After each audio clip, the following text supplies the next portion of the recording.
The most enslaved African tribes.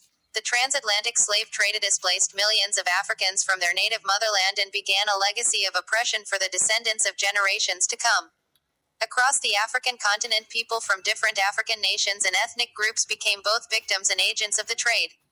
Whilst it's not an exact science, but based on the most active regions, below is a list of some of the African nations whose citizens were enslaved during the transatlantic slave trade.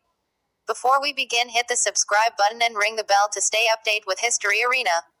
Number 1. The Mbundu people from Angola were amongst the most enslaved Africans according to the Atlas of the Transatlantic Slave Trade, with most being transported to Brazil. It was during this period that the legend of Queen Nzinga, the Mbundu queen who led a rebellion against Portuguese slave traders, was born. Eventually, the Mbundu presence in Brazil was so high that they began to influence Brazilian culture, including the popular martial arts technique capoeira, which is one of Brazil's most recognizable cultural symbols that shows its strong connections to the Mbundu people and the transatlantic slave trade. Number 2. The Yoruba are an ethnic group of southwestern and north-central Nigeria, and they also are one of Africa's largest ethnic groups. Going back as far as the 11th century, the Yoruba were the dominant cultural force in southern Nigeria, and they were heavily engaged in the palm oil trade, which went hand in hand with the transatlantic slave trade. However, the Yoruba were both victims and beneficiaries of the trade, as many Yoruba were dispersed to the Americas.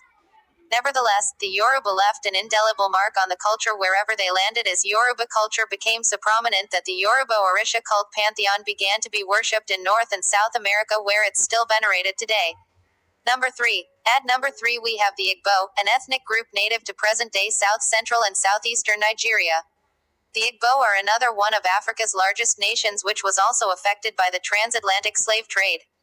Due to the Aro Confederacy, the Aro people, a subgroup of the Igbo, had migrated to Igboland, creating a demand for slaves and palm oil.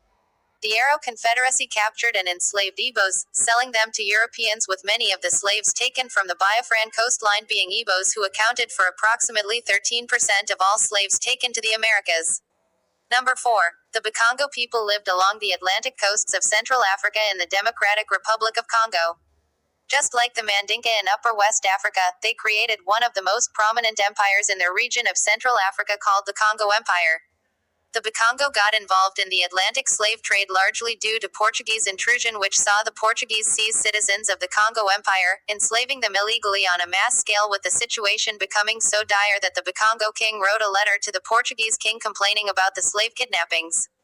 Eventually, the grandson of the Bakongo king was taken into slavery, and he would enter history as one of Brazil's most prominent slaves, Ganga Zumba, who would go on to build a big slave compound in Brazil under his own independent administration, where he lived like a king at one of slavery's main ports of entry. Don't forget to subscribe, like this video, and leave your comments below. My name is Arena, and I'm out.